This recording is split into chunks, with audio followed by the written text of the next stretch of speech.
future. There are no people in the future. No people at all. There are no people in the future. Where did all my people go? There are no people in the future. Let me try my people call. Where are all my people?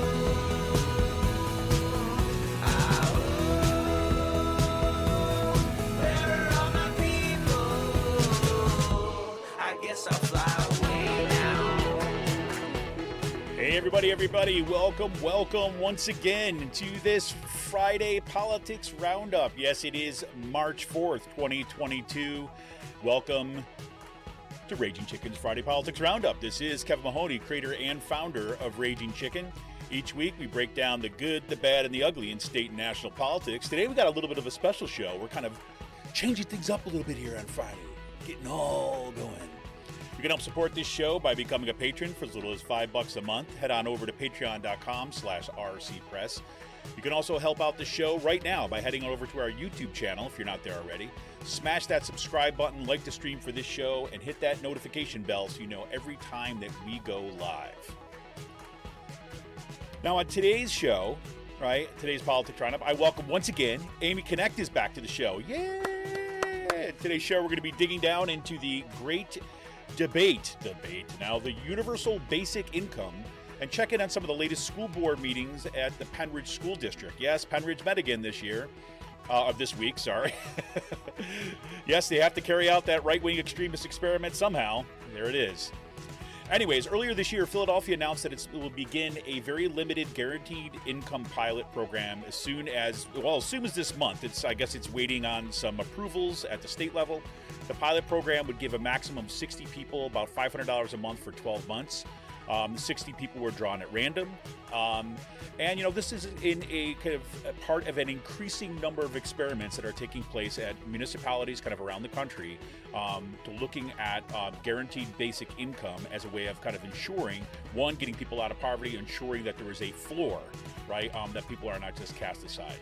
Now, UBI, Universal Basic Income, is not just one thing. They range from libertarian proposals, right, to give people money and wipe out all the social welfare programs. We're not going to be talking about that today, right? But others, more, say, democratic socialist programs to give people money as a baseline for being part of a society while maintaining or expanding existing programs like Medicare for All, for example. So we'll take a look at some preliminary results of the Stockton, California's UBI experiment, the Stockton Economic Empowerment Demonstration, or SEED. They were to kind of give $500 a month for about 125 individuals, so there's that. We're also going to be talking about an experiment that took place in Jackson, Mississippi, and look at the report Becoming Visible, Race, Economic Security, and Political Voice in Jackson, Mississippi. That looks at how policies created through racial exclusion and oppression are maintained behind a veneer of race neutrality, and to reject reform efforts that tinker at the margins of society. Then we'll also, as I said, be checking in with the Pennridge School District board meeting this past Monday. We're starting to see an organized pushback in the community to the board's thinly veiled extremism. Amy Knect was there. Yes, she was at the meeting. Looking forward to this one. And for more PA Progressive Talk, tune into the Rick Smith Show's live stream at 9 p.m. Eastern.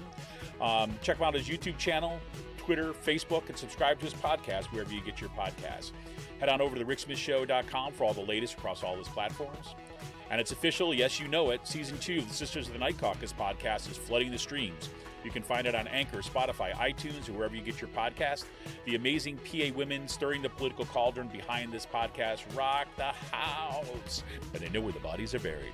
Make sure to follow them on Twitter at The Night Caucus. That's at The Night Caucus on Twitter.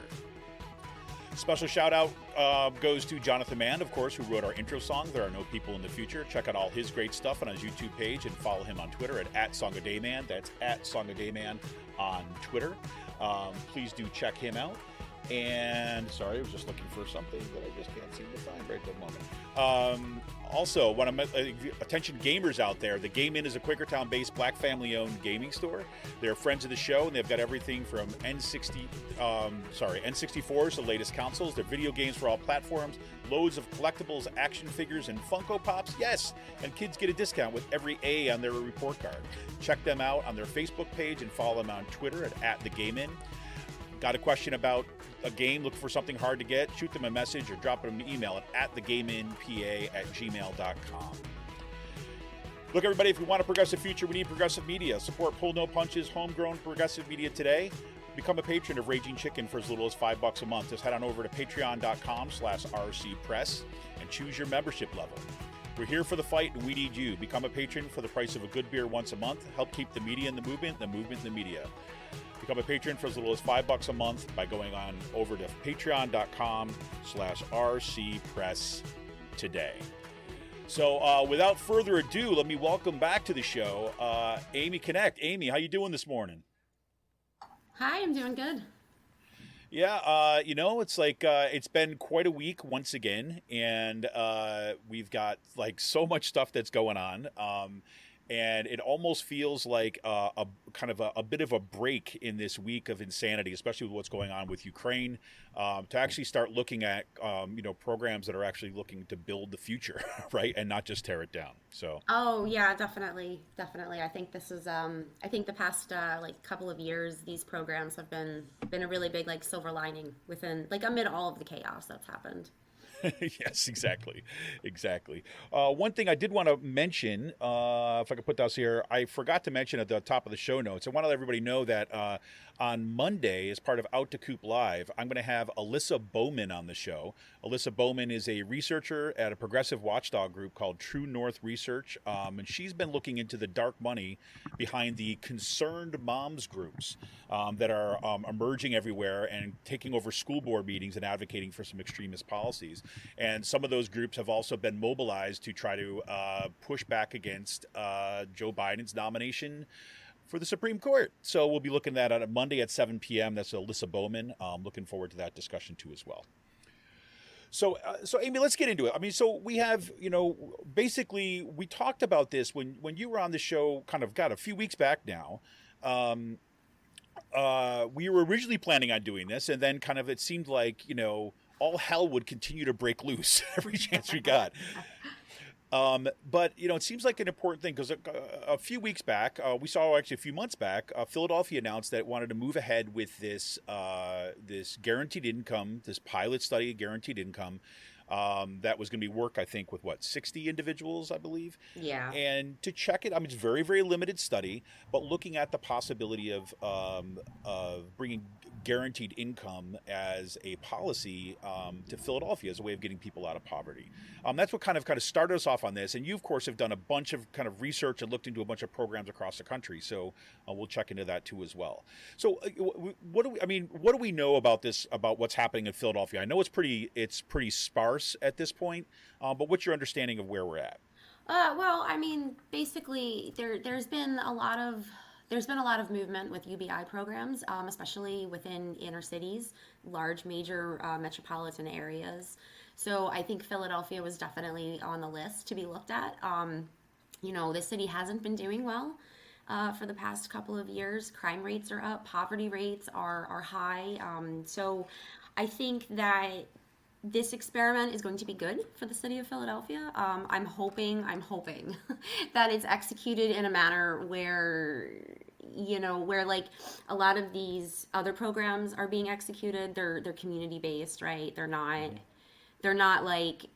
have all these middlemen, Right. A lot of these organizations work directly with these people, and they're in contact with families and participants. Without a lot of the red tape. So I'm really keeping my fingers crossed that that's how this moves forward in Philadelphia.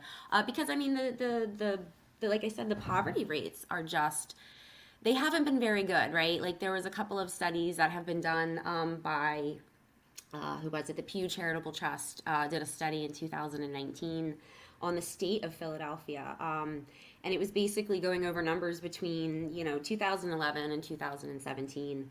And it said, during that time, the city, I think it had roughly 26% of the population was sitting at the poverty line or below the poverty line. And in Philadelphia, I mean, that estimates to 380,000 to 400,000 residents. That's a lot of people.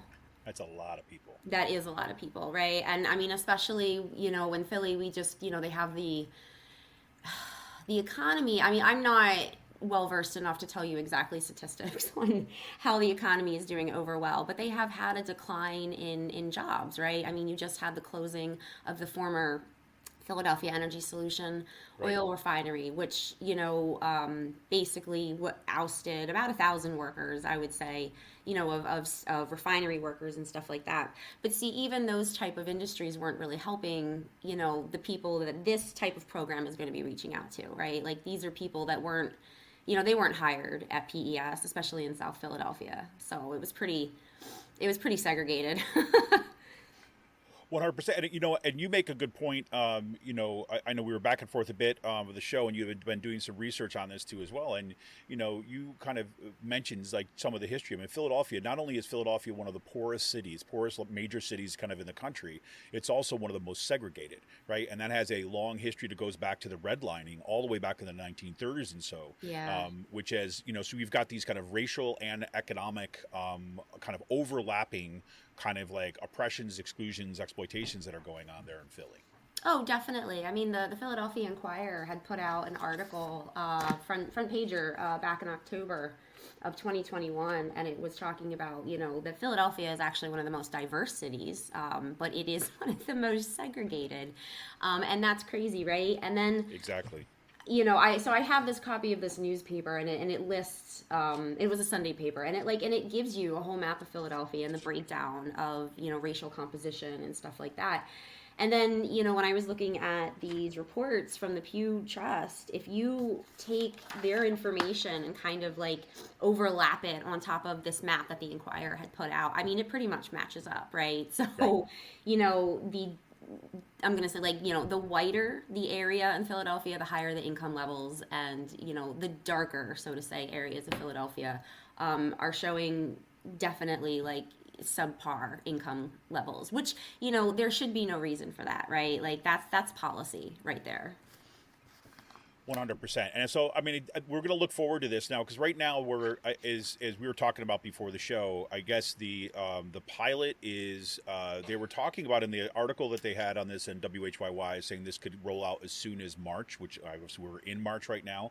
But it has to undergo a certain, a review, right, at the state level to make sure that they're allowed to do this program. Is that right? Yeah, that's what the information was saying, and it's stating too that they want to make sure the people who are running this, they want to make sure that the participants aren't going to be affected. So if somebody is has food stamp benefits or something like that, this cash assistance, this, I shouldn't say cash assistance. It's more of it's a supplemental income is what they're going to be getting, but that has the possibility of affecting someone's eligibility for food stamps, right? Because you would have to include that as in your total overall income, right? And that might push people over because, if you're even over if you even make enough money or you declare enough money and you're even over by, what is it, $1,000, they kick people off right away, which, I mean, my goodness, I mean, have you looked at the price of food lately? So...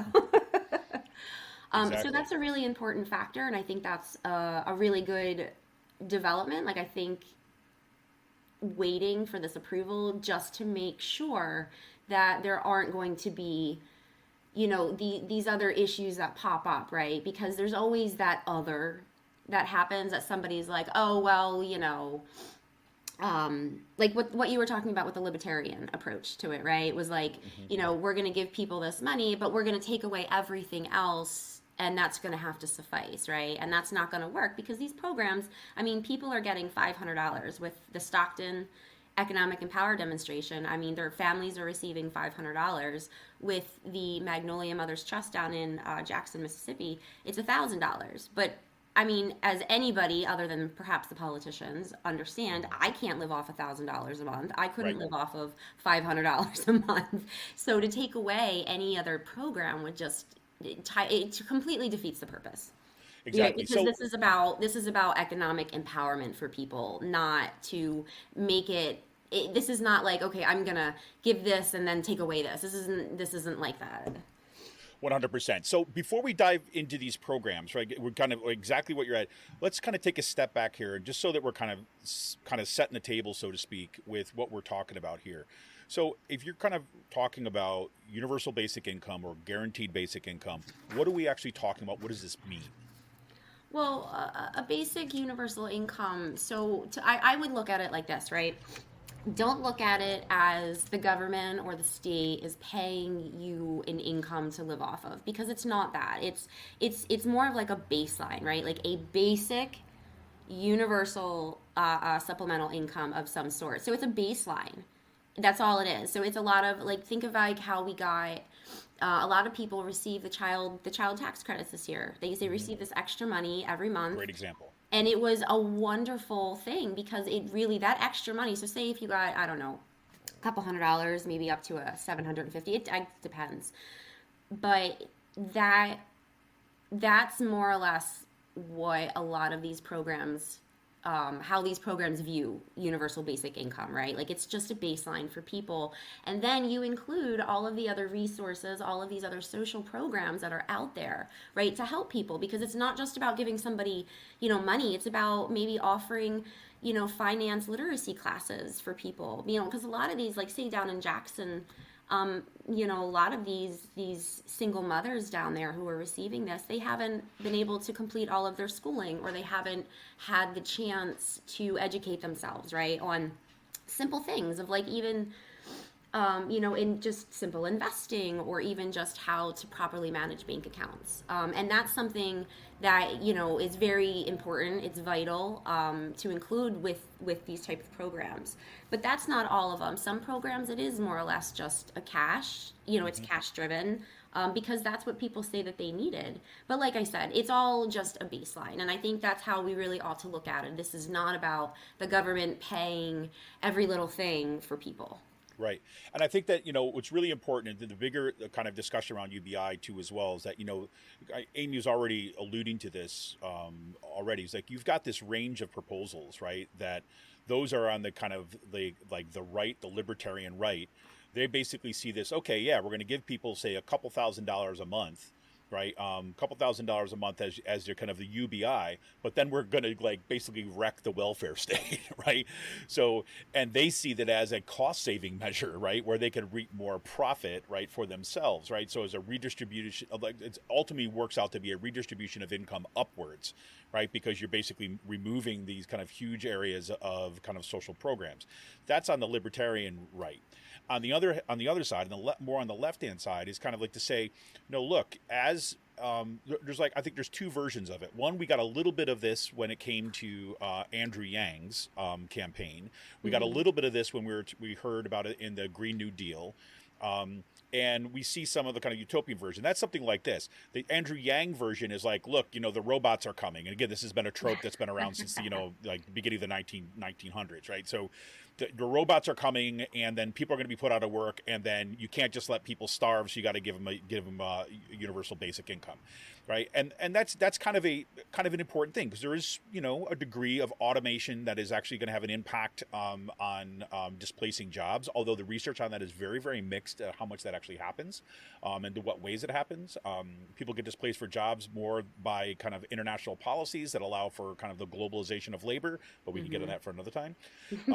So that's the one thing. But on the other hand, when you're talking about like the Green New Deal, right? The Green New Deal is a recognition that, one, look, there's going to be a significant transition that we are going to have to go through in order to get off of fossil fuels, right? And that is going to mean that there are going to be the elimination of fossil fuel jobs, right? On the one hand, right, we want to make sure that we locate those new jobs in those areas where those jobs are being displaced, and so people are not left behind, right? But a second layer to that too as well is that having this kind of UBI as a way of kind of setting the ground, right, to ensure that nobody's going to get left behind. And then you've got people like Russell, I'm sorry, what's his name here? His last name is Bregman. Russell Bregman, I think his name is. Rutger Bregman. He's a Dutch journalist, came out with a great book called, it's called like the Utopia for Realists or something like this, when he was arguing for UBI and another whole level, that to say like, look, setting this floor as kind of a universal basic income is that so people are not just wedded to bad employers and just having to work for the sake of working, even at crap jobs, just for to do that. Shouldn't we be able to kind of think about a future in which we can work less, right? And spend our time in much more productive activity with our families and our communities and so on. Right, so there's a range of proposals. The ones we're really focusing on today are more this recent move to actually pilot programs in cities across the United States, and kind of digging into some of the kind of preliminary results we're seeing. And I think you're going to find that they're pretty remarkable. So Amy, where should we begin? Which one of these do you want to kind of start with? The seed program, or? Yeah, we can start with the Okay. seed program, because that one I have my main focus was on the Magnolia's Mother's Trust. So, but we can definitely start with that one. And the seed program, so it stands for in Stockton, which is in California. So this is the Stockton Economic Empowerment Demonstration, and this was actually the very first mayor-led UBI program in the country, which is really interesting. I'm so terribly sorry, I forget the mayor's name who originally. There's another one now. Yeah. Who had started it, but basically Michael Tubbs. Michael Is Tubbs, that's yep, right. I just found it. Yep. But basically, and this program was open to people, who were living, at or below that poverty line. And basically, it was an application for families. And if you were a participant, you were receiving $500 a month, no strings attached for a year, right? And it was to be able to give some of these families a leg up, and it was definitely like community changing. This was something that hasn't really been attempted before. I don't know if people are familiar with the areas surrounding Stockton or anything like that, but they have high poverty rates, higher crime rates. And it's a really it can be a depressed area. So I thought one of the interesting things about the study, what they were setting out to do there too as well, because this is also, we should say that there's a down at UPenn. Let me just get I just lost the name of it for a second. There's a organization. It's called the Center for Guaranteed Income Research, the Social Policy and Practice, University of Pennsylvania. Two of the leads at that center down there kind of wrote this report. This Dr. Stacia West and Dr. Amy Castro Baker. Then were kind of the two of the primary authors of this, and looking at some of the results. And one of the things that they were interested in is not only the question of, does this get people out of poverty, right? But they were interested in the person as a whole, right? I mean, looking at, what kind of effects does this have on health and well-being? What health does it have on mental health, right? And on people's kind of understanding of themselves in the future. So that seemed to be a really kind of a whole series of questions that seem absolutely integral and critically important to living. it does, and the seed demonstration, the results from them. Excuse me, I've only had like one cup of coffee this morning. The results, the data that came back from this program were beneficial, right? And they showed that people were actually mentally and emotionally a lot more healthier with this, because it was giving families, it was giving these individuals, a little bit more of financial security, right? And we have to admit to ourselves, we live in a consumer driven society, right? Like, you have to have money Right. to be able to live, and you need money for everything. And when you don't, that causes a lot of health problems. It can cause a lot of stress. It can cause a lot of mental health issues as well. Physical health, right? Because people will have to choose between either going to the doctor, or paying for medications, or paying for gas so they can get to work, or medications, or food, right? I mean, that's terrible if you have to pick between whether or not your family eats, or whether you go to the doctor because you're not feeling well. Exactly. And that can have potentially long-term, even greater risks of someone's health deteriorating later in life, and more expenses and stuff like that. But with the seed program, they had found that, let's see, so this was started, I do believe, in 2018, or was it before that? February 2019. 19, that's right. So it says here that at the start of the program, 28% of the recipients, and just to clarify, the first round of this UBI included 125 randomly chosen residents who were all aged 18, and then there were some stipulations, right? So you had to live in one of these low income neighborhoods in order to qualify, right? And that's just to guarantee, like, so you don't need somebody who's raking in $100,000 a month or a year is, applying for a program like this, because they don't need it. This isn't for them. But it says here that 28% of recipients had full-time employment, and then after a year, and they had done some analysis on this, that the rate of recipients who were employed for full-time, where it was up to 40%. So that's amazing right there, right? So that shows that, like, okay, so you were giving people this extra money. So there was an interview with this one gentleman from the program, and he said he was able to quit his current job, right?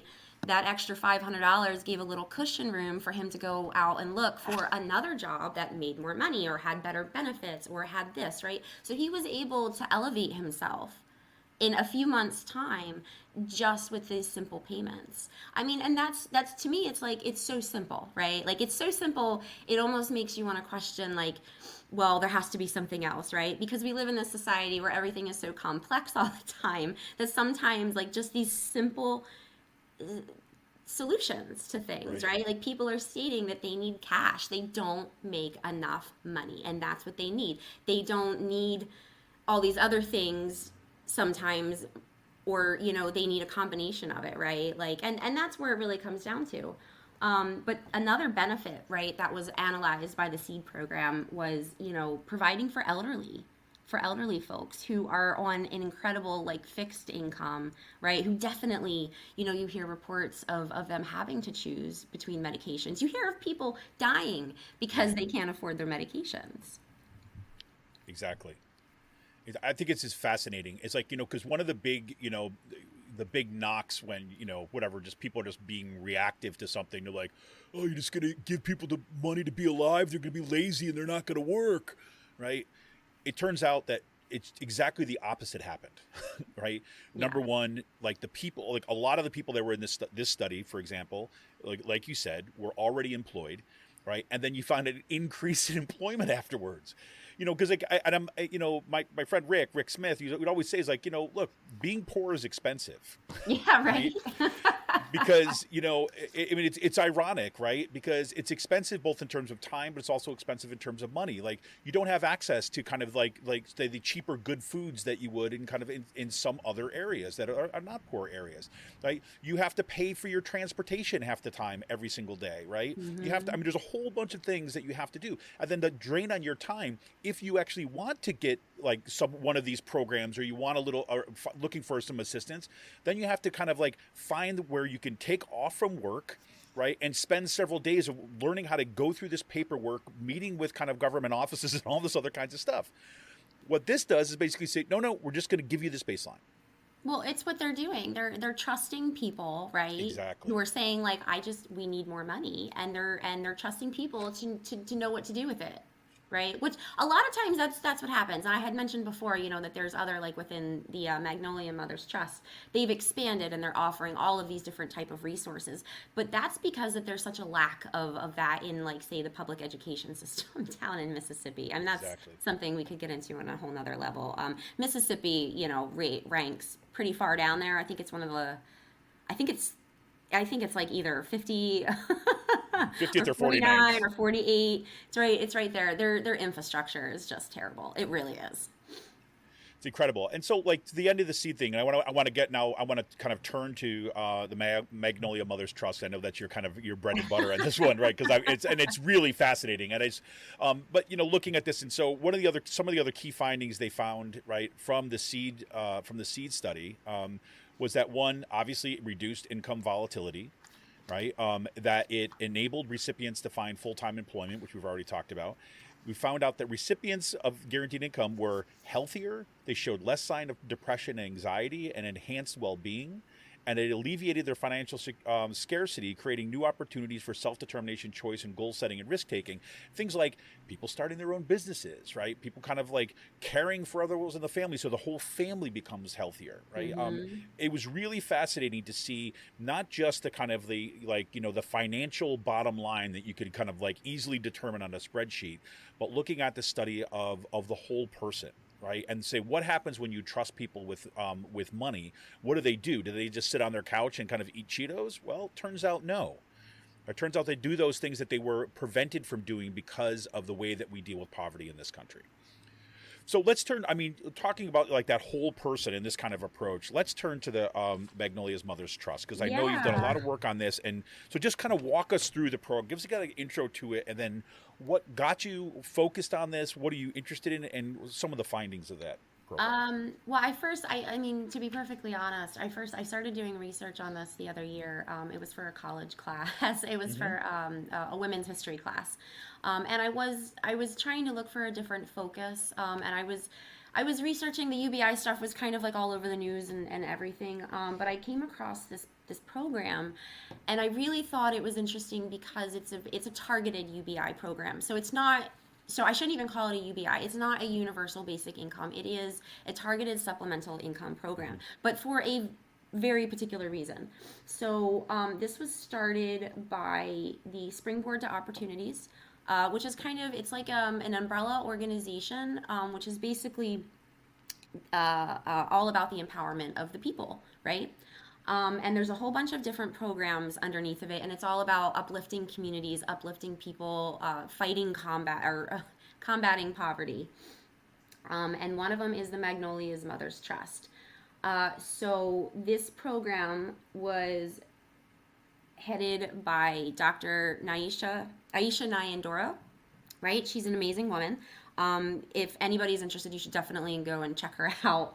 But she's been such an inspiring and motivating force for this program. So this is targeted towards African American mothers, single mothers in Jackson, Mississippi, right? So if you are not that, you cannot apply for this program. And the idea is to sort of, it's to sort of help level this playing field, right? Because unfortunately, African American single mothers in the Deep South are one of the most vulnerable population, right, in the United States. They have been largely left out of policies. I did this whole paper on basically how, African American women have been oppressed, how they've been repressed, how they've been left out of our historical narrative, out of mass movements. They're not talked about during the civil rights movement as much. They're not talked about during women's rights as much. And there were these huge movements that went on, say, like in the 1970s with the welfare movement. And you've got people like Johnny Tillman,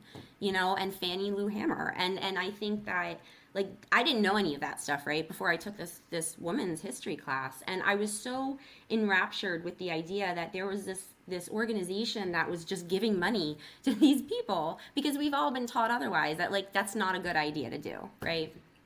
So it started. Well, in response to that, when people say this, when they, responds to this idea that, and I've heard, I wish I could tell you who I heard say this. It might have been this Rutger Bregman. Say the number one cause of poverty is lack of money. Oh, right. I know. It is. But anyway, sorry to interrupt you. And one of the other factors that really drew me to this program was that it definitely it's a tool to fight racial discrimination. It's also a tool to fight racial and gendered stereotyping that surrounds welfare, right, in general, and welfare recipients, especially within Black American communities, Brown American communities. And people, because you have these stereotypes that people are lazy, right, or that you've got that, oh my gosh, and I hate it, that, what is it, 1980s Reagan's welfare queen, like this whole nasty stereotype. And it also provided dignity, right? Because when you go on to state assistance, especially in places like Mississippi, they're very strict with requirements. You can get kicked out because your kid did something wrong. Like, you could get kicked out of your housing assistant, right? Or you could lose your benefits because you got a new job and now you're making, a couple dollars more, which isn't really going to impact your yearly income, but it's enough for them to be like, oh, well, you don't need our help anymore, right? And it combats this narrative that people don't deserve, right? And it's this whole, like, deservingness. So with the Magnolia's Mother's Trust, they started out in 2018 with, I think it was only 20. I do believe it was about only 20 people, 20 women that had started it, and they're in their third year now. So it has been very successful. These women receive $1,000, no strings attached. And then if I'll have to pull up some of this data here. But I recently reviewed the 2001 year in review report that they had put out. So as of right now, they have, well, for Springboard to Opportunities, they have a total of 4,930 people who are participants underneath this program. And for Magnolia's Mother's Trust, it says here that in the second cohort, it says it included 110 mothers over the course of 12 months. Like I said, the first round of this was only like, I think 20. So it wasn't a whole lot, right? Because this is all private funding and it was definitely an experiment. I mean, but the results were completely, I think a lot of people were surprised, right? So let me pull this up.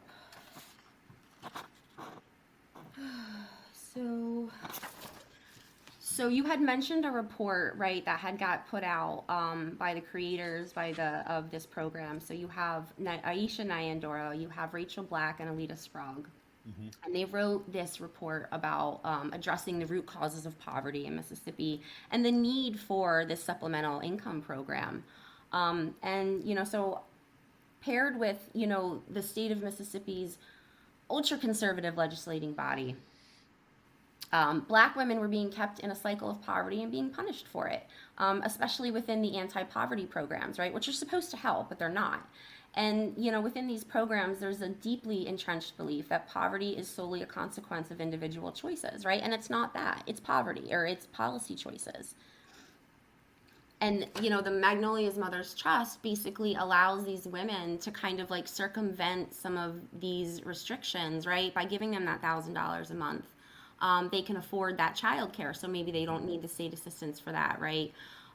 Or, you know, they're able to go back to college. I know one woman had said she was able to pay for her childcare, go back to classes, and get her degree, right? Which we all know, you know, raises her chances of getting a higher paid job, right? And it raised her mental health. It raised the mental health status of her and her family. Another woman was able to stay at home and care for her elderly mother who was very sick. I mean, these are programs that, like,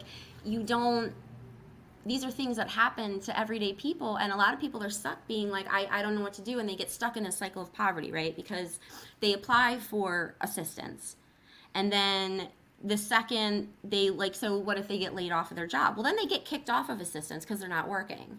Right. Like, it's just this whole, and a lot of it doesn't make sense. Like, and it said, how is it that you go apply for jobs, right? Spend your time looking for and applying for jobs when you're gonna have to pay for childcare, and you don't have the money to pay for your childcare because you don't have a job, right? I mean, that's how insane these policies are as they exist now. Well, it is, and then basically these women are told, well, that's your fault, right? Exactly. Like, that's your fault. It doesn't matter that, you know, the state has like no access to, you know, it doesn't provide a whole lot for people. It doesn't provide, they don't provide adequate education. They don't have adequate healthcare systems, you know. So yeah. And I think what was also interesting is that, you know, welfare, this whole idea of like welfare and UBI, like, it's not new, right? Like, this whole idea that we need to empower our most vulnerable women, especially of color in this country. You know, I mean, like I said, Johnny Tillman, she advocated for this back in the 1970s, right? And she was featured in Mrs. Magazine. She was basically, you know, talking about, like, I'm still a woman, right? Like, I still matter. You know, but the government doesn't think that I matter, right? And she says here, and this is a very famous line, and she goes, in this country, or she says, she identified that being Black, poor, overweight, and female, you know, and if you're any one of those things, you count less than a human being. And I think that really still applies today, because those stereotypes from the 1970s, they're still around here. Totally.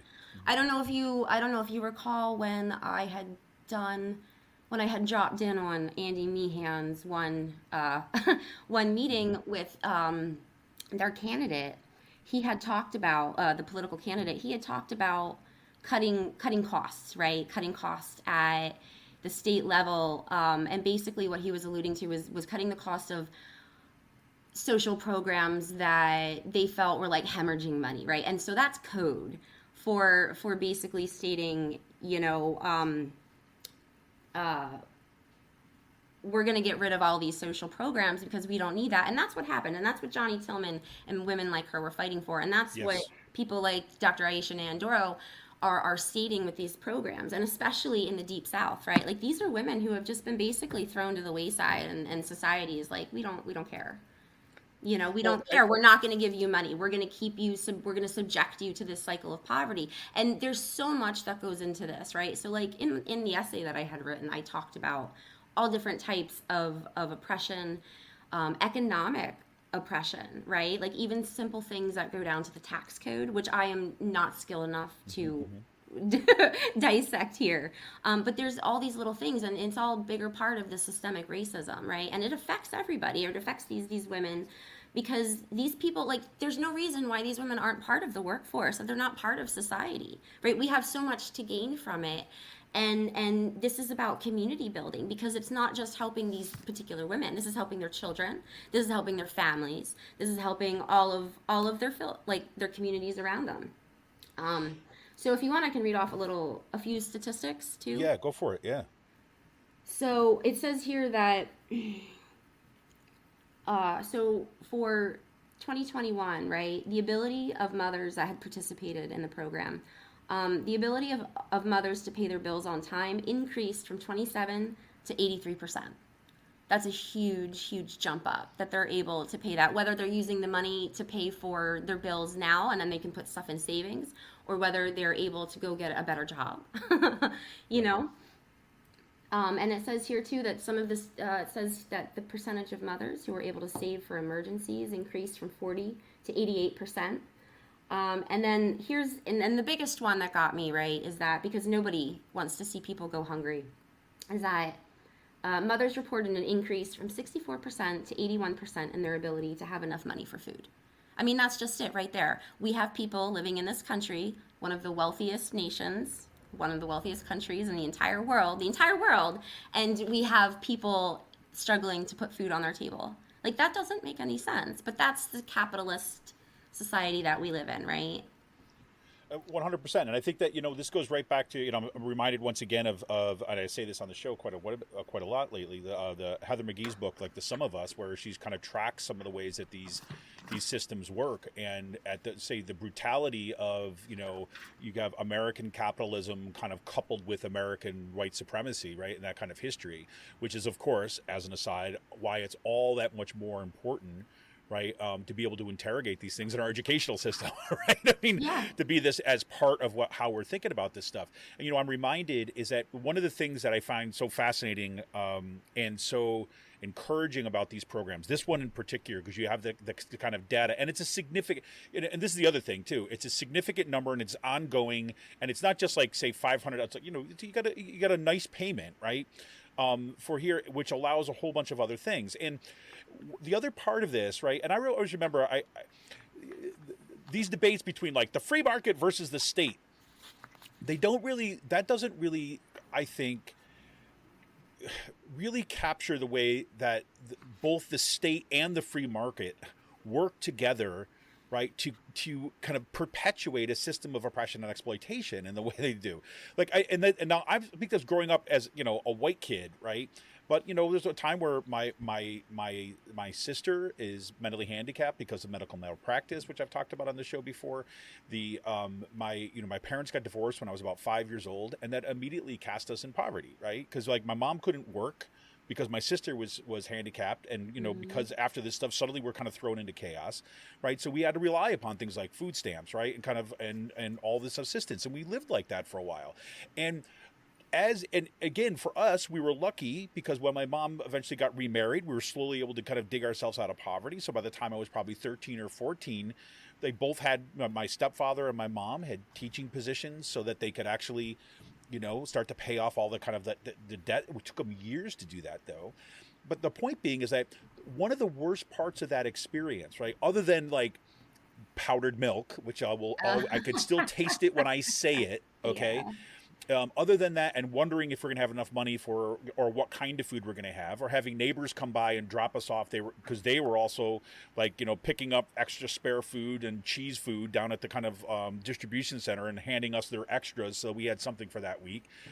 The worst part about it is that in order to kind of qualify for all the assistance, you have to basically open up your lives to like the state, right? And you have people come into your home, right? Or you have to go to these offices, and you could see it on half the time. The assumptions are they're trying to figure out if you are deserving or not. Exactly. Right? And we had the benefit of at least being white, right? And still, the shame of those experiences is so deep, right? About the things that they would say and ask of my mom, the assumptions they would make about why she's poor were pretty remarkable. You add on that the history of white supremacy in this country and the way that gets folded into these social programs. And what you mentioned before about the welfare queen trope by Reagan, of course, he was building on a long history of kind of white supremacy with that. But imagine that, like, you basically being freed up from that camera lens always on your back, trying to determine whether or not you are deserving and worthy of being able to eat. Yeah. Here you've got this program which takes that off the table, right? It says this is unconditional, right? You don't have to kind of prove like that, you are the moral, upstanding citizen that goes to church every week. No, right? You got to be a mother. Yes, there's conditions like that, but other programs are a little bit different. And you can meet your basic needs, improve your mental health, right? And you're not under the constant surveillance, right? That constant reinforcement of white supremacy. And I think that those things in this program in particular were really remarkable to see, especially when you get into some of the stories of the people there.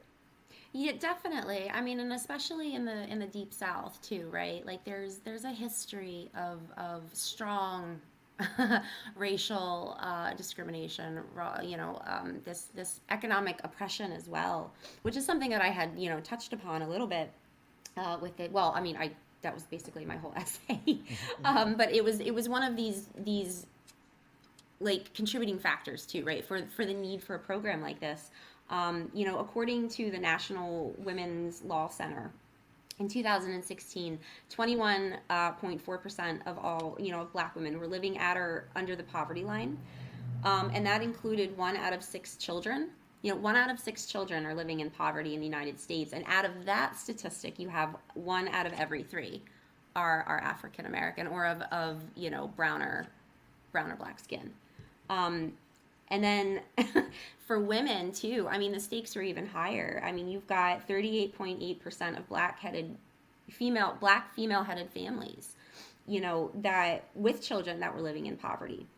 And like I said, there was this definitely alludes to a long history of this, right? So, there was an interview on NPR where there was an article that talked about women of the welfare movement, and that and then during in the South. State officials would actually go and like cut off assistance to them during cotton picking season time. Yeah. I mean, like if that's I don't even have any words for that. Like if you want to talk about dignity, not giving someone dignity, I don't. It's just terrible what these people have to endure down there. They have eligibility requirements. You've got restrictions on how much you can make. You would have restrictions. I know back in the 60s and 70s, women weren't allowed to date or get married or have a relationship, right, because it violated the stipulations of receiving welfare assistance. I mean, the government is like literally in their bedroom at that point, right? Like that's ridiculous. And there's no reason why you didn't see that happening to other portions of society. You didn't see that happening to white men. You didn't see this happening as much to white women. And then this stuff wasn't talked about. It's not discussed, right? So then you would have Reagan, who came in the 80s, who talked about the trope of the welfare queen, yet he's the one who was like, oh, we have to cut all of these social welfare programs, right, from the civil rights movement because they're wasting money. So then he created this mass populace of just communities in poverty. Yeah, 100%. And I think, the example you gave about, penalizing kind of women, right? Mm-hmm. If, especially when it comes to, well, I remember it like this, right? I had friends actually like this. I remember in high school having these conversations with someone is like that, they had their mother, right? They were on their own welfare. They're African American. Their mother, they were lived kind of single family, right? But their mother had been in a kind of a long-term relationship with someone for a long time, and they considered this person their pop, right? Mm-hmm. But because they were not married, he couldn't live with them. Yep. Right, because if you found out, right, if the way that the codes worked, right, if that kind of African American woman in particular, right, was sitting there and would have someone in the house, a male living in the house when they were unmarried, then they would get their benefits taken away. Yeah. And that just is kind of like, this is the administration, like the administratizing or whatever of what you had during slavery and Jim Crow.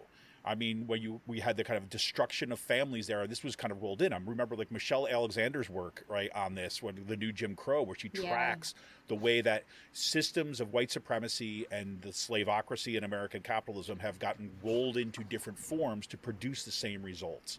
And this is just a perfect example of this. And, and again, once again, this program is a way to just kind of like try to cut the rug out or pull the rug out from underneath that kind of dynamic.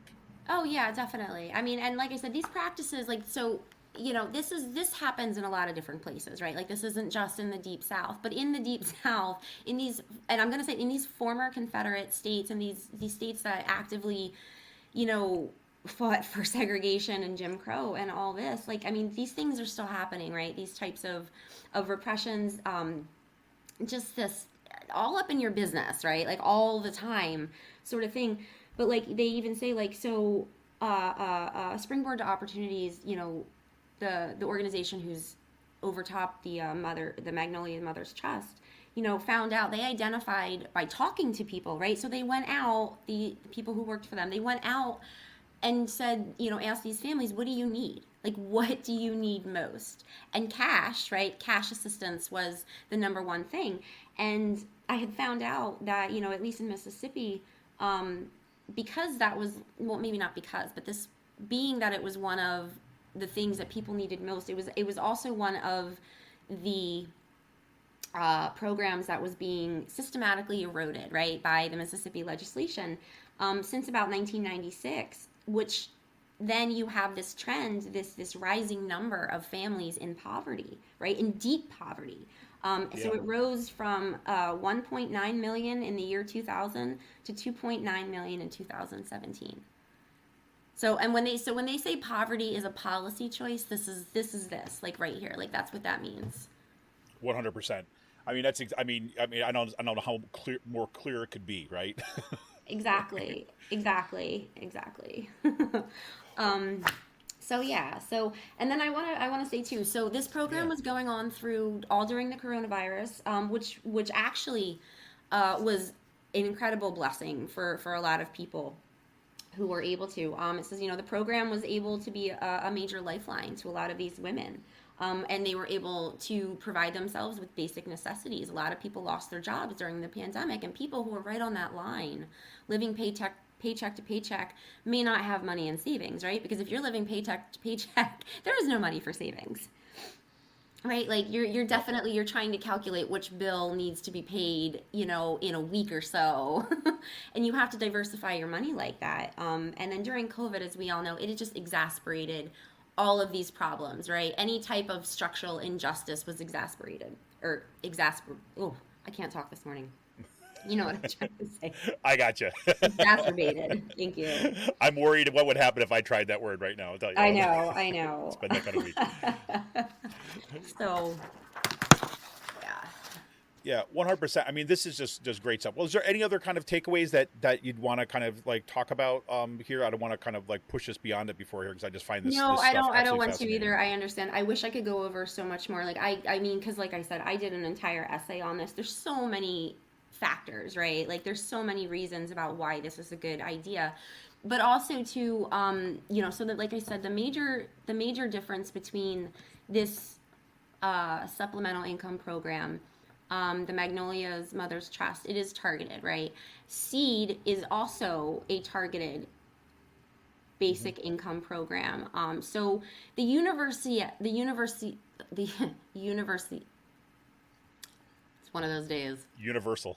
The universal aspect of the program, and that's what. So you have some people who are on the very far left, right, and they are advocating. There's organizations that do advocate that universal basic income means universal. That it doesn't matter how much you make, right? Everybody should be able to get that. And that's basically where, like, if you look at what we got, what a lot of people were receiving was with the child tax credit payments this past year, the stimulus payments. That's essentially what it is. It doesn't matter what you make, right? It's all about just, here it is, this is what you get, and here's your baseline. So that way everybody is basically beginning on an equal footing. Could you imagine at 18, Right. people turning 18 start getting this like right out the bat? You're literally starting everybody off not exactly on the same footing, but everybody is having more I don't know how to say it. It's You have a baseline of security, right? you have a baseline you to start do, from. right? You do, because we live in a society, like I said, that is incredibly consumer driven. It's money driven. You have to have an education, right? Like I don't care if you go to college or not, you have to have some sort of education, trade school, you know what I mean? And that's what these type of programs are doing. They're allowing people to take advantage of opportunities that so many of us take advantage of, right? Being able to go to college, being able to go to the grocery store and buy food, right? Without being stigmatized, like stuff like that. These are simple things. And I think everybody needs to take a step back and look at how other people live, because that's really important. And not everybody does have enough money. Not every time, like, people aren't able to leave, right? Like a lot of the women who participate Right, exactly. in the program in Mississippi, they're not able to just up and leave, right? Like they're stuck. They're in this position. Like this is their community. Right, and you see, and this was, people were remarking on this too as well, is that the way a lot of these social programs work and things like this, especially if they're dependent upon you having, like, you being married or something like this, right? Is that, you saw what that means also in terms of abuse, right? Well, it Is is, and that even to like further stigmatize it, you have some places where they require drug testing. right? I mean, so like, and that even so, then there you go. You have another discrimination against people who may have an addiction problem, right? Like, in a country which is suffering a massive opioid epidemic Exactly. too. I just, and so like I said, the need for something different, because these the social welfare programs in our country, they're okay, right? But they're not what they need to be. And if you were to allow people to have these programs with dignity, right, without being all up in your business, without assuming that you're lazy right off the bat, or that there's something inherently wrong with you, which is another major stereotype, is that if you're poor, that it's somehow this like inborn trait, right? And that goes to a whole nother level of 100%. discrimination. 100%. And like, so I wanted two things here. So one, I want to, for those folks who are looking at this stuff, if you want to learn some more information, I'll have some links to the show notes to the two programs we talked about today. Also have some links to the Center for Guaranteed Income Research. I'm going to drop that right now into the chat. If you're kind of more interested want to see some of the research in the background, because they're doing some really cool work. And this is not just something that is on the margins of some couple random things. So we mentioned just the Center for Guaranteed Income and Research, the ones that they're working on right now. You have, again, we mentioned the Stockton example. Stockton, California has this program going. New Orleans has one. It's called the 4.0 Rooted Schools Youth Cash Transfer Pilot. You've got another one in St. Paul, Minnesota called the People's Prosperity Guaranteed Income Pilot. You've got another one in Richmond, Virginia. You've got another program that is happening in Columbia, South Carolina. You've got another program that is happening in Los Angeles, California, and a bunch of others too as well. So check out what they're doing. You can see this is really, really fascinating. The other aspect of this that I want people just to know is like, this is actually something that is not new. This has been around for quite some time. And there was this came up when UBI was getting discussed a little bit back in, say, 2016, 2015, when this really started kind of getting some traction in public media. There was a great article in Dissent magazine called "The False Promise of Universal Basic Income." The title is a little bit misleading because they're not saying that UBI is bad. I just want to be clear. It's they're trying to kind of like make us have a distinction between what we see happening on the libertarian, like the Silicon Valley people that want to see this as like libertarian future cure all to everything, versus what is the policies that are more left leaning. But anyways, there was in the 1970s there was a bunch of programs that were looking at exactly this, and there's this one in particular, the largest in North America, took place in Dauphin, Canada. And this is from the article. In the 1970s. Dauphin, Canada in the 1970s was an unexpected success across the board.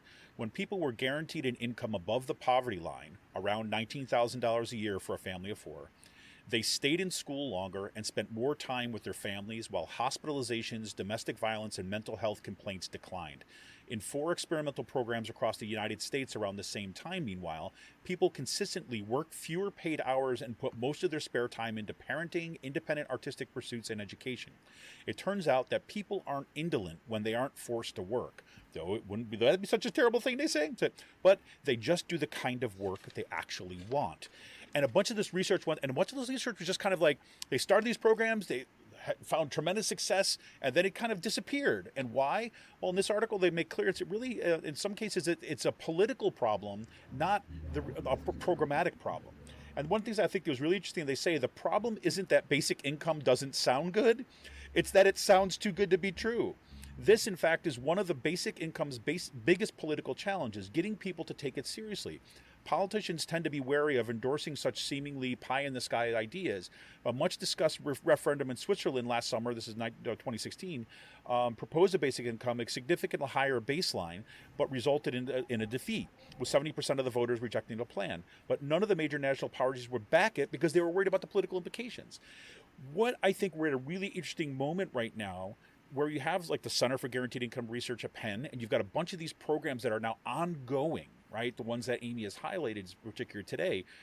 We're talking about, we're being in a different space. It's not a kind of an idea anymore. We actually have a growing body of research that is showing kind of the baseline success of this. And success not just at the level of getting people out of poverty, but also at improving their lives and their health across the board. I mean, that seems to be like a worthy pursuit, if you ask me. Well, I think so, because it's adding this entire population. You know, it has a potential to add a whole group of people, you know, who are like living on like the edge of society sometimes, right? Because like when you're poor, like you can't participate in a lot of things, like even simple things like going to the movies, right, with your family, taking a long weekend vacation, you know what I mean? That's exclusionary. Like being poor equates to exclusionary, you know, or equates to exclusion. And so often, you know, the working poor, people living in deep poverty, you know, they get mixed. And what you were saying right there, this actually reminds me of one of the things that Biden had said in his State of the Union address, right? And he talked about the middle class. And he talked about, you know, we need to build our country like out from the middle. And he's talking about building up again the middle class, but like that's not going to work, right? Because that's not addressing poverty issues. Right. It's not. It's definitely not. You know, and basically, you know, there was an article in Market Watch a while ago that talked about UBI and stuff like that, and how that it might be even like undemocratic. and it basically was going off of the viewpoint that people are just receiving handouts, right? And that's the type of mind frame that you need to switch up, right? Because it goes back to that deservingness. And it reminds me kind of like what Biden was saying about building out from the middle. Well, that just, to me, it reinforces that the people that are deserving of help exist only in that middle, right? What about those people down below? Exactly. So. Exactly. Yeah. Well, we'll definitely check out more. And I do have to say, too, I've reached out to the folks kind of over at the Center for Guaranteed Income Research, and we'll see if we can get somebody from that center on the show to talk about this a little bit deeper and looking even more into some of the research. I think this is one of these things that I'm really interested in continuing to pursue is looking for people that are working on significant solutions along these kind of lines, right? Where we're thinking about the horizon that was given to us, for example, in the Green New Deal, when we were able to kind of imagine a different possibility and looking concretely at what this would actually mean. There's people already doing some amazing work on this stuff, so we're going to check that out. Mm-hmm. Yeah. So listen, we're going to take a quick break, and when we come back, we're going to talk a little about the Pennridge School Board meeting this week. Yes, they were back in session, and well, I'm just going to leave it at that. So we'll talk about that on the flip side of this. This is Kevin Mahoney, editor and founder of Raging Chicken, here once again with Amy Knect. And we've been talking to you about a little about UBI, guaranteed income or programs that are all over the place, springing up all over the place, I should say. Really fascinating stuff. We'll be back after this quick break, and we're going to talk about the Pennridge School Board meeting and the joys of it is of being here in Bucks County. This is Kevin Mahoney, editor and founder of Raging Chicken. We'll be right back after this quick break.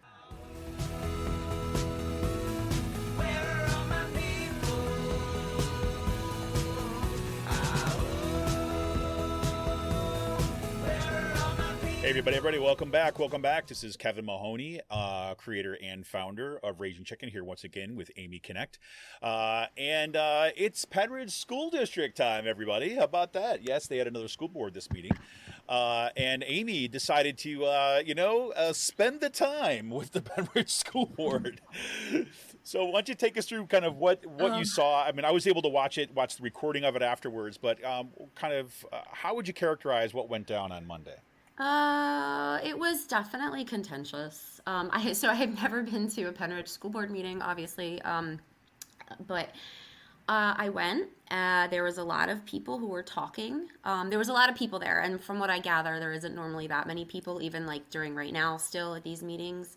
The room seemed like it was largely divided. I wouldn't say like directly in half, but you definitely had an area where you had all of these anti-maskers, anti-DEI, just, everybody was sitting.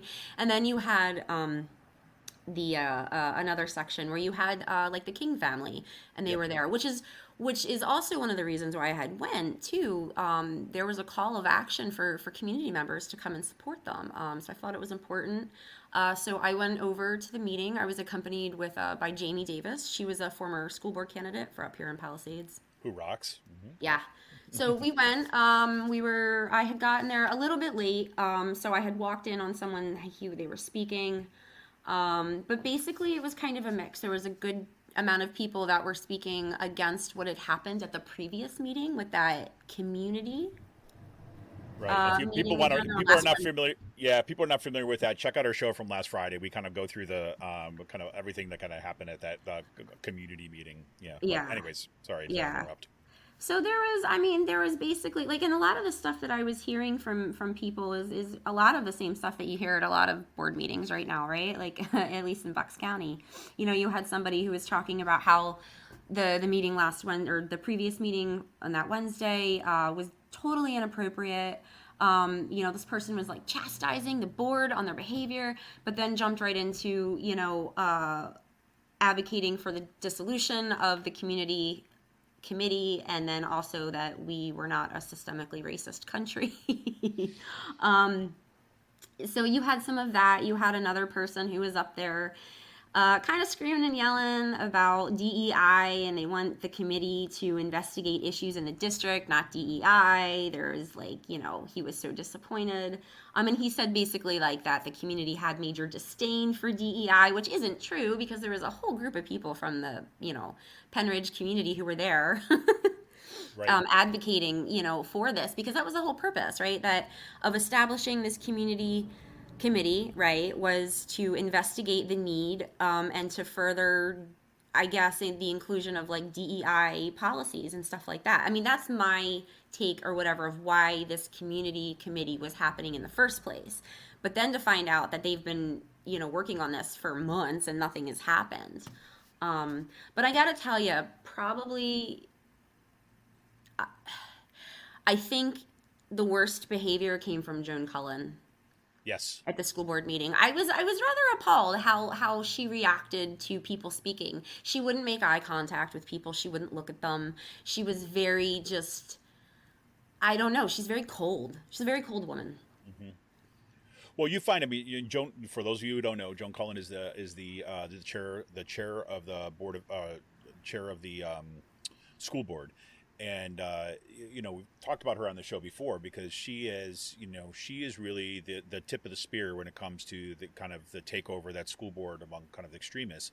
And she's remarkable in the way that she manages to, one, keep herself kind of like a seemingly like reasonable and accommodating, right, while being like fomenting the worst among us, right? I mean, it really is a skill. I mean, I have to say. And one of the things that you noticed at that meeting too is like, well, first of all, like kudos goes out to Adrian King, right, and the other folks that organized to get people out at the meeting. It was phenomenal to see. Now, look, we should say people have been organizing to get people at the meeting for a while, but this one was a really distinctive kind of a response to what had happened at the community meeting before. And by having people come out like that in kind of like in groups with an agenda and idea about why you're there, I thought came through was really powerful, and that was really good to see. But that didn't stop the folks basically saying, look, we elected you to get rid of DEI and you haven't gotten rid of it yet, right? Well, and that's just it too. And that was like, I think somebody who, I don't know if it was at the meeting or after the meeting, but they had brought up the whole fact of like Joan Cullen even being on that committee anyway. Yep. She's never hid the fact that she was anti DEI and SEL. I don't even understand why she was even on that committee. Well, it's because to stop it, right? Precisely to throw the wrench in the machine, and she's really, really good at doing that. Like, for example, what she's always been extraordinarily good about doing is say, look, like we're not trying to get rid of black authors. Look, we're proposing black authors, right? There's black authors that we're saying were excluded that should be put on, and of course, the black authors that she's putting on there are like the most extreme right-wing people you could imagine, who happen to be black, right? Who are preaching anti like DEI, that racism is not like, systemic and things like this. So she hides behind these kind of identities and thinks, wait a minute, I don't know what you're talking about. And like just really gaslights everybody else. I mean, she's remarkable. And she wanted to be on that committee after she killed I mean, think about this. People had worked on that DEI thing for several years, right, to come up with that curriculum, and it was ready to go after all this community work. And in one meeting, she was like, "No, we're gonna get it done, and we're gonna ship it off to the side committee." And then she starts a side committee, and she does nothing but stonewall and kind of undermine it every step of the way. I mean, it's incredible. Yeah, definitely. And even so, and then the biggest issue, right, was that at this community committee, the other Wednesday, was a woman had come up to make a public comment, right?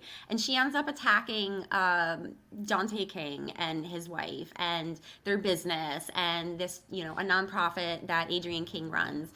And, trying to link it somehow to like funding of DEI policy. They try to make it like a conspiracy to profit off of DEI. That's what. Oh my gosh, it was and it's so silly. And you couldn't hear all of this woman's speech at that meeting, but here she got up on the last school board meeting and she read the same exact like commentary that she had, and she was allowed to the same exact thing. So she was again allowed by the board to attack a family of Palisades and their business, which, on things that didn't really have anything to do with the school other than the fact that, people were on boards or people were on committees, right? That's what it really comes down to. Right, and then we should say that the woman who made that attack against Dante King was, her name is Kim Badillion, and she is not just a kind of like a concerned mom or something like this. Kim Badillion is the head of the Pennridge GOP, the Pennridge Republican Club, right? So she is one of these folks who's been immersed in the kind of the right-wing discourse around race, right-wing discourse around school boards across the country. Well, So and her and her son too, because he was there and he spoke as well. And then I found out that he doesn't even have children in the district, that he sends his kids to private school. And he was railing about DEI initiatives in Pennridge. I was astounded. Yep, 100%. And I think that, well, in some ways it's actually was good to hear your take on this for having not been to one of our board meetings, right? Just to kind of see firsthand, because I do think it's the kind of thing that you just really you need to see, right? You know what I mean? Yeah. Because the way that the dynamics work on that school board, it's remarkable. Well, it's not even the school board. I was appalled at some community members who were going up there and speaking. Yep. There was another woman, and she was blasting Dante King about a shirt that he was wearing. As he wore a Malcolm X T-shirt during Black History Month, That's she unbelievable. And she was. I mean, this woman was vehemently upset at the podium. She was going on about how he was wearing this T-shirt and that Malcolm X was anti-Semitic, and that how Dante wearing that shirt was a direct attack on her as a person. And I mean, I was a little baffled, right? Like, about where it was going with that. And to me, it seems like that these community members who were speaking up against this community committee were really just trying to target the King family. I mean, mostly, right? Like, it was,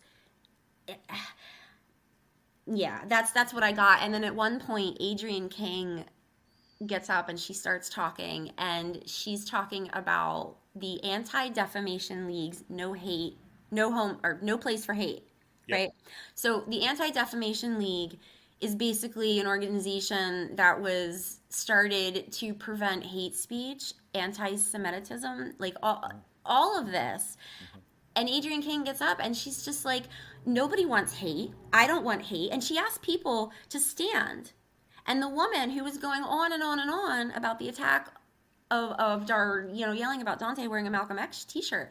I mean, she doesn't stand up. And here, this is the No Place for Hate is an organization put on by a Jewish organization. Like, I just, my mind was just kind of in circles thinking about some of these things, because like just the hatred. I was really taken aback. We've had some very contentious meetings at Palisades, mm-hmm. but I was a little taken aback. Like I said, I must admit, and I've never been to a board meeting over there. But if this is what's been going on for years, I am truly sorry.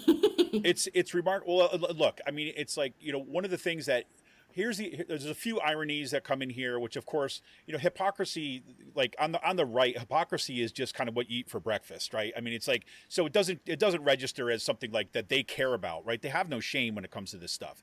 So like number one is that you talk about the Malcolm X shirt, right? Here's like, the hypocrisy, right? The hypocrisy is like the claim is that there's all these like people that are being oppressed because other people, right, feel that they don't want their feelings hurt, right? Because there's all these snowflakes that are out there, and like so that they can't handle just kind of like daily discourse. They got to learn to toughen up. But when it comes to them, right, somebody wears a Malcolm X T-shirt and suddenly the world is assaulting them, right? You're talking about like taking away all their income and throwing them in prison because they're so thin-skinned, it's unbelievable, right? Well, and she wasn't even just talking about that. I mean, she completely came out and she stated very like anti-Muslim, anti-Islam statements as well. I mean, just the sheer fact that she was allowed to go up there and blast the Nation of Islam like that, I just really felt that wasn't appropriate at a school board meeting. This had nothing to do with the school board. This had nothing to do with the district. And the board allows this type of rhetoric Because it's free to go speech. Because on. we allow the public. We don't silence the public, Amy. We have people here because they get to express their opinions because it's free speech. This is America, after all, right? It's free speech until a gentleman held up a sign that was a very large sign that spelled out the definition of what racism was, and he was told to signs weren't allowed, right? Right. Signs weren't allowed, and then of course you have school security, or I guess the police. I'm school cops. You guys have cops in your schools. We They, have to now. yeah. Well, I mean, and here you have this cop walking over to like stand next to this black gentleman in the crowd holding up this sign that talks about racism, and I'm just like sitting there, and I'm like, oh man, like I was just waiting for it. Like, what is the security cop gonna do? Like, why is he like? What? He has a sign. He's standing there. He's standing up and he's holding a sign. What kind of threat is that? You tell me. Right. Well, it breaks the rules, right? That's what Joan Cullen. Ugh. Well, I'm sorry, sir. Signs are not allowed here. It's very clear in the bylaws. That is one of the rules. So it's like you can come up and you could say the most hateful things you possibly want, but if you hold up a sign with a definition of racism on it, then you are excluded, right? I mean, this is the way that policy works, right? In order to keep this going. Yeah. And I think, and Ross just chimed in and said yes, that not only are there police there, but they're police with guns, right? So. They're not I just don't kind of know like, how safe that makes everybody feel, but I'm certainly not feeling quite that great about that. right. And if you look at the background, right, again, this is the reason why we focus in on so much of this stuff on the show, right? While Cyril Michaleko in his column has been drawing attention to the extremism that's happening in the school boards, that's the why that as in the coming months that we're going to be doing even more at Raging Chicken, right, to make sure that we're going to be starting to turn the tide of what's happening in our school boards. So I believe it was yesterday, the ADL, who you mentioned, the Anti-Defamation League, just released its new kind of report. It's kind of looking at, they do an annual report that's looking at kind of white supremacist incidents, right? And you'll love to hear this, that in 2021, because that they're looking at the past year, hateful propaganda appeared in every state except Hawaii, with the highest levels of activity being reported in Pennsylvania. Oh, I'm not surprised. Number one. Pennsylvania beat out Virginia, Texas, Massachusetts, Washington State, Maryland, and New York State for the number one spot. So that was 473 incidents of kind of white supremacist activity, right? And so that includes a range. I included a link in today's in the chat for today, so if people want to check that out, it's extraordinarily kind of, I think, important. You can see this, and one of the most prominent purveyors of those white supremacist incidents here was Patriot Front, right? Was that kind of quasi militia group, right? That Cyril has been highlighting in his column, right? And they're kind of like the number one, right? So that stuff is making its way. And you remember they were organizing, they were trying to kind of perform this picnic, right? Supposedly it was supposed to be a community event outside of a school board meeting, and then they got exposed. Cyril was helped expose that it was actually this militia group that was doing this, and they eventually canceled the event. And these are the folks who are now, we think, right, also part of trying to track down, kind of looking for instances of teachers, right, and individuals who are kind of like talking about race in school so that they can go and attack them and they control them online. Yeah, I don't know how you're going to teach American history without talking about race. You just go back talking about, dead white men. I That's guess. I mean, and there wasn't even, so there was all these elements, right, too. Like, it wasn't even just about the King family. Like, people were taking the opportunity to go up and talk about how, DEI isn't good for kids, because kids should be free of stressors that affect adults. Well, okay, yeah, they should be, right? But it doesn't always work like that, unfortunately. Right. And that this woman was very anti-LGBTQ. I mean, she even called the AIDS epidemic some sort of fashion statement or something along those lines. I was so appalled. I was like, when I heard that too as well, I couldn't believe it. When it was popular to have these. Yeah.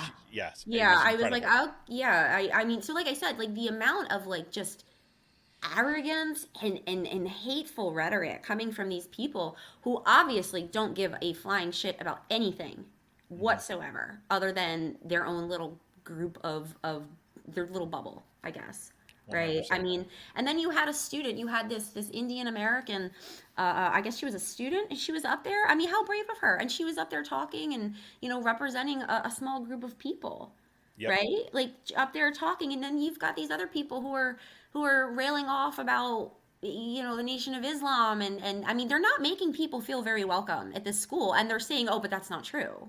But everything that some of these, now this isn't everybody, but a lot of these people who are speaking against um, diversity, equity, inclusion, are very like, we're not against, inclusion, but we can't have this, right? Or Well, we can't yeah. have that, or you can't do this, or, we can't talk about having gender neutral bathroom in the school, God forbid, or I don't know, just like anything like that. It's Yeah, no, absolutely. And that woman who spoke, I believe it was Annika Verma, who's actually been she's been an active member in the Bucks County Anti-Racism Coalition, and I believe she's the one who spoke at that meeting too as well, who's also working with an anti-racist group at Pennridge. yeah. And she's been phenomenal. There was also the student who came up, a trans student came up and Hmm. talked about about the attacks that they feel on a daily basis, and how important it is to have some of these initiatives that are kind of geared towards making school a place where kind of learning can be there for everyone. They're just they're incredible, and yes, I think, and courageous, right? Because they're putting themselves out there. But again, let's take their lead, right? Let's take the lead of folks like Adrian King. Let's take the lead of of Annika, and be there and continue to be there and continue to spotlight what's going on, because this is just it's got to stop. It does, and one of the most alarming. So it definitely does. And one of the other issues of that night, like one of the big ones, which I was a little surprised actually. I haven't noticed this much in our school, but then again, like our school district is a lot smaller Hmm. than our surrounding neighbors. But there was a whole bunch of Mr. Badillion, I guess Kim Badillion's son. He goes up and he was talking about who to blame, right, for the current Pennridge issues, the problems, and apparently TikTok is all to blame. That's it. It's just everything needs to be blamed on TikTok. We have to pull TikTok away from our children.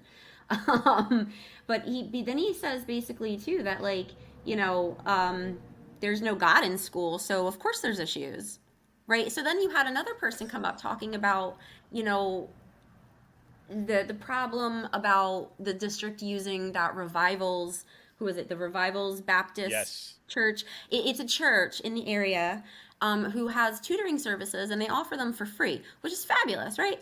Very Yep. cool. It is the only tutoring service that the district, I guess, marks as a Hmm. resource that's free, but they fail to like they fail to mention that if you get like they don't teach evolution. So if you're being tutored in science, you're being taught creationism, and that's it. And that's not what's being taught within the actual district. Right. So people have an issue with this and the fact that it's misleading. They're just like, what's with this? This is the only free one, and there's a catch, right? There's like a catch with it. And then you have other people going up and are like, well, there's nothing wrong with this, and of course we should have God in our school, right? There's no such thing as secularism. And that in the what is it, in the Constitution, somebody read that there was no explicit separation of church and state, and blah blah blah blah blah, and all of that kind of stuff. But I was a little Right. surprised at the religious tone that was Oh in the yeah, it's all meeting. there. I was like, because we've not had religion in school for a very long time, and there are so many plenty of options, right, for people who want religious education for their children. You have Christian schools and Catholic schools and private schools, and you have all these different types of schools. I don't understand why the push is there. I mean, like I said, I was a little overwhelmed by what I was hearing from people, because I haven't heard these arguments so strongly, Right. at least from so many different people too. And that was really alarming. I mean, Palisades shares a tech school with Pennridge. So it's a bigger community, right? It's not just one school. It's not just Pennridge or Palisades or Central Bucks or Right. Quakertown, right? We are all part of this interconnected school system. So I think that's really important. And I really do think that if you can do it, like for anybody who's listening, if you can make board meetings at Pennridge, if you can make board readings at Palisades or I mean, Central Bucks, I mean, people should go. You need to check out Yes. and see what's going on. And I think that in addition to that, right, well, I echo 100% what you just said, right? I mean, yes, absolutely. And I think in addition to this, we're going to have to find out ways, we're going to have to start looking for ways which we can help support, continue ongoing organizing in our community, right? Because I think this is, I mean, look, it took a long time for us to get here, right? Where the extremists have kind of are occupying the, basically the house, right? And so it's going to take some kind of consistent organizing moving forward. And we're going to have to looking for ways to make sure that we have support mechanisms for this, for funding mechanisms for this, to do the kind of ongoing canvassing. I've been doing a bunch of reading lately about deep organizing or deep canvassing, which they're talking about, what happens not just for the elections, but when you're actually doing canvassing and kind of that organizing, that door-to-door talking with community members, having communities events as ongoing as a way to kind of strengthen and build these coalitions deep. But the key is that, a system of kind of, volunteers putting this stuff together with no support can only go so far, right? And I know that, in the Bucks County Democratic Party has begun to start paying attention to this a little bit, but we're going to need to find other ways that we're going to making sure that we got support for these, for these organizing efforts, because, we got our job cut out for us, folks. So we'll be looking forward to that. And I can tell you, and I will say this, and then I do have some plans in the works to try to find a way that we can make Raging Chicken contribute even more to this. But more about that when I can kind of cross my T's and dot my I's, so to speak. Crazy. Well, anything else for the good of the order today, Amy? Oh man, I don't think so. There's so much going on, like everywhere. I know, and I purposely, I know that we talked before about kind of catching up on news in Ukraine and stuff like that, which is just horrific. And I mean, look, I have to say also, there's Dina Lagerman put a tweet out there, which I think was like following on either Adrian or it might even been following on. I saw a tweet from her this morning, and this is just one other thing. People are looking for ways that they can help support people in Ukraine. There was this really, might have been Jamie Davis might have even said it, but that you can actually go on Airbnb. Oh, right? that was Jamie. Yeah, Jamie. It was yeah. Jamie. Okay, it was Jamie. So looking for Airbnb and looking for people who are renting out something in Kyiv or in other places or kind of around the country in Ukraine. And you can kind of message the people to kind of see where they're at and things like this. And you can, like, quote unquote, reserve it, right? Give a reservation to go travel to Kyiv, right? And then just tell them, look, I'm not coming, right? But I wanted to make sure that, I wanted to find a small way of actually just kind of reserving it to get you some money to help out. And I think it was in Jamie Davis's case, she was going back and forth and found out that, yes, this person was so thankful and found out and was actually like, basically taking care of some refugees and giving them kind of place to stay in the midst of all this, right? And that's just one more small thing that you could do. It's something that I did. I saw that. I'm like, this is a great idea. I went in this morning. So if you've got some kind of disposable income right now, that's an idea too as well. There's also some great organizations that are out there to help support what's happening in Ukraine. So yeah, and it's not like it's not like booking a hotel like here, right? Like you're not going to be out like a couple $100s. I mean, unless you want to. I mean, if you want to, about, right? because you have to think about the currency exchange rates, right? Like, so our money goes so much farther. The American dollar goes so much farther. So I think Jamie had said that when she had done it, I mean, she literally booked hotel rooms for like $14-15 a night. Right. I mean, that's insane. Yeah, and a couple things to think about too as well. If you decide to do this, right? Number one, it's a good idea just to check who's renting it out, so it's not going to like some kind of international hotel. Yeah. It's actually going to an individual, right? That's really something to check out. And there's a range, right? Like Jamie said, she did for like $13 a night, right? I saw other ones that were, kind of $150 a night, right? So you can look through all the stuff that's there in order to kind of to find something. Again, it's not an answer to the problem, but I know that people have been looking for multiple ways that they can help out, and I know that we've got something going through our local union at Kutztown, making sure that people are contributing to Ukrainian Humanitarian Relief Society or something like this, based out of Philadelphia, and I gave some money for the independent news in Ukraine. That it's absolutely critical. There's some amazing reporters are doing some work. There's an independent news kind of community based. They get support through Patreon and say donations. I could send that out, put that in the notes too as well. So, but just wanted to throw that out there. Just got one more thing, because I know it's on a lot of people's mind.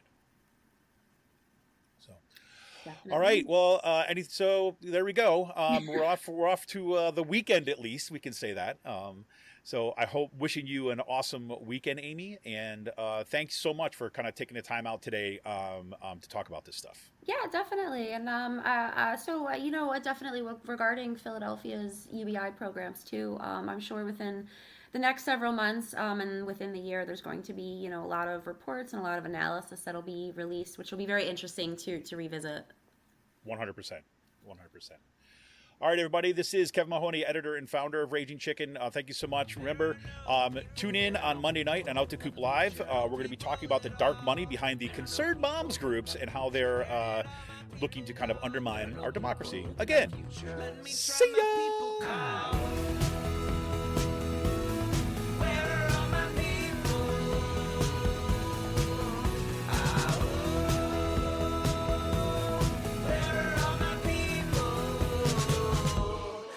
I'll fly.